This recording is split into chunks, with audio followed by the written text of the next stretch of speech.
Hey there, welcome to the garden. I'm out here in what will be the greenhouse garden, just one of my favorite spaces in the yard. It feels kind of like a little secret garden back here, which is just so nice. It's kind of, I don't know, it's kind of really sweet and really pretty. Earlier today, I went over to one of the big box stores in our area for one of kind of my favorite things to do this time of year, and just to check out where they are selling all of the evergreen trees that were marketed in December as like holiday Christmas decoration trees. You'll usually find that there'll be a lot of arborvitaes, some little spruces and things, but all those little plants that they put in pots and they put out with little bows on them and everything to sell as Christmas decorations go on sale in January. And you can sometimes get some really good deals. And if you're looking for any evergreens to add to your garden, it can be hit or miss. Sometimes, you know, the plants aren't in good shape. Sometimes it can be a little tricky, but every so often you can get a really good deal on some like classic evergreen varieties to add to the garden. And that is what I got today. So let me show you the new plant. I got a few. I'm going to be adding them to a few different areas in the yard, but I'm going to add one out here in the greenhouse garden space, and so I wanted to share it. Is a Blue Point juniper, which is a really sweet little pine tree. It's going to get to be about 10 to 12 feet tall, about 4 to 6 feet wide. Grows, I believe, zone like 4 through 9, and likes nice, well-draining soil. It's going to be okay with our very clay soil here. It's a full sun plant, so you want to put it in a nice sunny area. We are in a good full sun spot. This is clay soil here too, but it's fairly dry for the area, so I'm hoping that the little juniper will like it. And I just wanted something a little bit different and a little bit of that blue color tone. As you can see in our natural forest here, we have a lot of holly, which is really nice. We've got a beautiful natural forest that just grows here on our new land, which is really cool. So the holly is really pretty. It's like the best, you know, sort of winter interesty classic Christmas tree kind of holly. Here it's just absolutely beautiful, that really rich true green, and so I've been just loving having this here, and I knew I wanted some blue kind of foliage to go with it, just throughout the yard to kind of create a little bit of color contrast. We've got the beautiful green, and then there's also a lot of beech trees in this forest as well. You can see we've got a lot of natural beech trees that grow. It creates a look of a lot of kind of that yellowy brown and the green tones, which is wonderful, but we just need a little bit more blue. And the Blue Point juniper, it's a blue, it's also kind of like a rich greeny blue, so it's beautiful, not quite as blue as like a true blue spruce, but you can see it here. It's got some blue tones, and I just think we need to add a little bit with the plants that I select for this garden. I just want to add in some of those little bits of interest that kind of make the whole landscape more dynamic. So that's the hope with the Blue Point juniper. I think it'll be kind of nice. I also selected it because it's supposed to be deer resistant, and it's a pretty sharp, I mean, that is a pretty prickly little plant. I had it came with bows, like Christmas bows on it, because of course it's in a little red pot, you know, like it's a Christmas, it was marketed as a Christmas tree, and to get the little bows off of these things was kind of painful. Like, it's really prickly. So I'm hoping that the deer don't like it because of that. Eventually I am going to have to contend with building fences or some kind of deer repellent. I'll probably try some repellents, and I'm gonna have to contend with all of that. But until I really get all of those systems in place, I'm just gonna go for planting in things that are already deer resistant and kind of make it hopefully slightly easier as I get started, and then I'll like work my way. And especially for right now, it's just a good one to get going. I don't have to worry about protecting it too much. Hopefully it'll be fine. It's such a good time of year too to sort of see where those holes and gaps are where you might want to put an evergreen. So I just got a few little spots around the yard. We're really lucky. We really have a pretty private space back here. It's pretty nice. But, you know, with all of the leaves off the trees, I can still see a few, you know, houses. And so there's just like a few spots where I think putting in kind of a select evergreen just sort of, I don't know, it just sort of makes a little bit of a difference. Just kind of helps out with, you know, having a tiny bit more privacy, even though honestly, it's really not like I don't feel like I need it, but I just kind of want it. And back here is really, really very private. But, you know, I thought I'd just put in one little juniper, and it'll also tie it in with the front part of the yard, which is where I'm going to be planting out most of my junipers. I don't think I'm going to share a whole lot of that process because a few of them are going like in the front yard and stuff. I'm trying to kind of keep that area a little bit private, but we're going to put a few out and around. And as I think I might put some next to the kitchen garden as well. Again, just to kind of like give us that little bit of separation. I don't know. You know, you want to be friendly with the neighbors, but it's sort of nice, especially like for me, because I'm out in the garden all the time, you know, it's kind of nice to have a little bit of privacy. So that's the plan with this. I'm just going to dig a hole. I got to figure out getting water back out here into this garden. That's going to be one of my biggest challenges with this greenhouse garden space, is that I don't have water back here. And so it's going to be tricky. I'll probably just have to bring a bucket out, but I'm just going to dig a big hole, you know, about twice the size if I can. I went ahead and got like a little, you can see it's like fresh from the store, a little tiny shovel, which I know the girls will love once all my other equipment gets here, and it'll at least get me started. Let's see if I can plant this tree. There it is, looking lovely. Oh, I'm so happy about that. I think that's gonna be great. Smells so nice and Christmassy. Keeping the Christmas season going just a little bit longer. But yeah, I'm just gonna bring out some water to it later. Just make sure to press it in. Hopefully it'll be really happy there. That'll just be a nice little extra bit of, I don't know, kind of evergreen interest back here, sort of privacy next to the little future greenhouse garden space. I am so excited to start you know, getting the greenhouse picked out and set up and everything. That is just going to be such a fun project, and I'm really looking forward to it. So every step that I make in that process, I think is just really cool, and it's exciting to be starting to sort of plant some things back here and add to what that's going to be in the future. Here is the space right now, so you can see I got the little juniper over here on the side, and then I think the greenhouse is going to go right there, kind of like right in front of that big tree. We've got a big old tree which may cast a little bit of shade on the greenhouse. Hopefully I'll be growing over here in this sunny edge of this field, but the greenhouse is going to be tucked a little bit into the trees. There is a reason for that, so I know it's counterintuitive to put a greenhouse back in the trees like that, but actually here in Virginia, a lot of times people don't even end up using their greenhouses in the summer because it gets so hot here.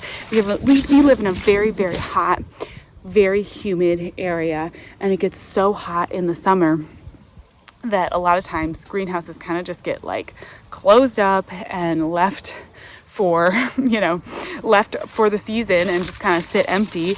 And I probably won't be doing a whole lot of like summer growing in the greenhouse. I think that the greenhouse will be really for those off seasons and to overwinter things and do a lot of like winter like seed starting and stuff over the winter in the greenhouse. But it will be nice in the summer if at least it's kind of in the shade. Then maybe I can still use it as like a place to come out and do garden chat and to just talk and have coffee. And of course we'll do some containers back here, and we'll have, you know, some raised beds and stuff. And so I think it'll just be nice to have it a little bit tucked in the shade. And then come winter it won't matter, because other than that holly, all of those other trees are deciduous. So then it's like, then when the greenhouse needs to do its work and needs to shine, it's perfect because all the leaves are off the trees and then it's full sun anyways. And then this space here, I have a lot of work as far as cleaning out dead branches. There's a decent amount of sort of debris and logs and things out here that I need to move. But once I move those, then I'm gonna put out some like raised beds along this like really cute sunny side of this big field, and it's gonna be a real sweet little garden. I'm trying to decide now how many raised beds I wanna do. There's like the temptation to do endless raised beds because I have space now. You know, I'm like, oh my gosh, I have space, you guys, I have space. So there's a temptation to do a ton of raised beds, but then I'm also thinking, you know, I love actually my small gardens. It's one of the things I've done forever. And so I think I will end up keeping it fairly contained, and maybe just start with a few raised beds and maybe do some raised beds that have covers, honestly, for the deer, because I know like we are back here in the woods. We're really back in the deer, like this is their land, this is their territory. And so if I don't do a big fence, then maybe some raised beds that have some covers would actually be really helpful as well. But anyways, that was the project for the day. Just wanted to share it with you.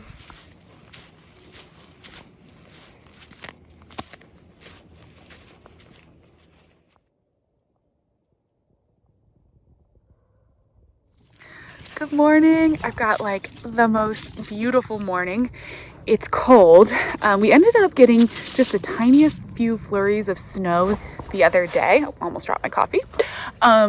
But tonight we're on actual snow watch. Like we could get quite a big storm.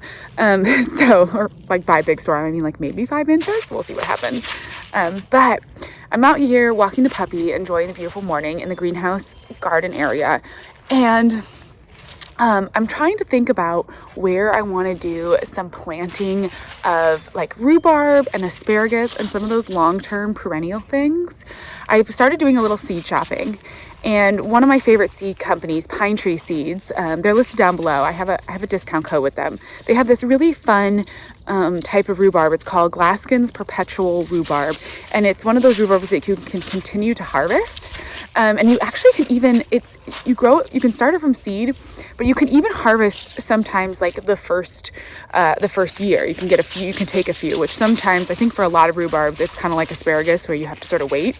And then of course, asparagus is usually like a, you know, right where you're supposed to wait like 2 years, 3 years before you start harvesting it, just for the health of the plant. So I'm out here trying to figure out where I might want to do some of those perennial plantings. I'm definitely realizing that I want to be, you know, kind of slow when it comes to this process of putting in some of the sort of more perennial stuff.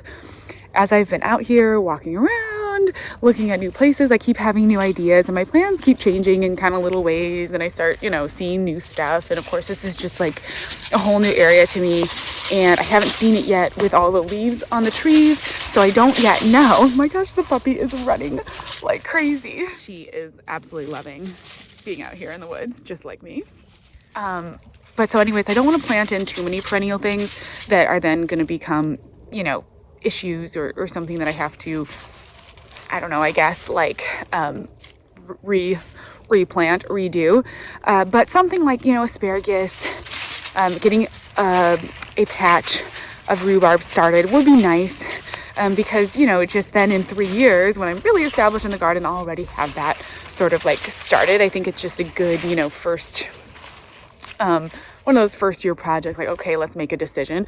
So I've got this area back here. This is where the greenhouse is. I want to do some raised beds and stuff next to the greenhouse. And then I'm thinking as I move further along this big open, we've got this big open field, which we're going to leave open. It's just a good space for the girls to play and everything. And it's just nice to have some open space, I think, around the garden will be nice. But then I've got this other little corner that I'm thinking, it's a little hard to tell. Of course, it's winter, so I can't see with the trees, all the leaves being off the trees, exactly what the sunlight's going to be. But this is sort of south facing, so I think that this area that I'm standing in right now might get a decent amount of sun. And we've got just like this good little open section right here. And I am thinking that it might be fun to put in sort of like an asparagus, rhubarb, maybe I don't know, I've got to look at what other sort of like perennials that you can, like food perennials that you can get going in the ground. I think maybe along the other edge of the field, I might do some berries. That might be my berry patch over here. And then we sort of move into, I'm thinking like a little perennial kind of garden. So let me know if you can think of anything else that I should grow. Asparagus, rhubarb, maybe I'll do some sorrel. I'm trying to think like what else is in that sort of category. You know what I mean? Between not like a bush, not like a berry bush, but kind of like a deciduousy, yeah, food crop perennial that would be fun in this area. So I think this is kind of like a fun spot. And then it would be just like down the way, the greenhouse, the raised beds and everything are down there. And then we have this little space over here with all these sort of food perennials, kind of like a little foraging spot. I'm going to go inside, I think, and look up some more seeds. I'm going to probably start a lot of this stuff from seed just because it's so much more cost effective and I do have time. You know, I don't care. The rhubarb starting from seed, I've started it from seed and harvested it within a year. I used to grow this rhubarb in containers actually. I grew the Glaskins perpetual rhubarb in my green stock one year and it was perfectly, like, it worked perfectly. It was great.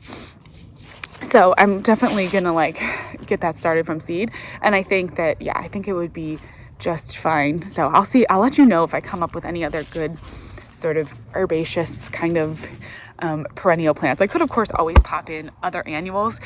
And for these first couple years, I really do plan on using just a lot of annual plants and flowers just to make sure that, you know, I've got everything in the right spot. It's so nice and easy when you have, you know, annuals, because then you can kind of change things around. I've done in the past a lot of starting of like perennial flowers in July and then sort of wintering them over and then planting them out the next year. I had really good success with them doing really well. So I'll probably do a big crop of perennial flowers starting in probably like this summer. And then I'll have even better idea of what the sunlight looks like and where to plant things. But yeah, I think this is going to be, I think I've identified my spot for my rhubarb asparagus patch. And I'm so excited. I could do strawberries over here, although I think I'm going to do my strawberries in my green stock planter. Did you find a good spot to sit? Did you find a good spot? Jump. What am I going to do when you go back to Michigan with Mimi? You're my garden friend. Yes, you are. We also have a bunch of wood and stacked debris in this area that I'm going to have to move as well. There's so much kind of like work in that department, but I think I'll just stack up a lot of this wood and use this as the backdrop. Maybe even use the wood as like a little bit of like the starts of a raised bed, or to edge out like an in-ground planting. I think it might be kind of cute to use it as a little border. I'm definitely going to make use. We've got so many logs and downed trees and little, you know, piles of debris and stuff, and I want to really utilize all that to help create the garden and make it look kind of whimsical and woodsy and all of that. Oh my gosh, the sun is coming up. I wish I could show you what this looks like in person with the sun on the grasses. It's just absolutely gorgeous.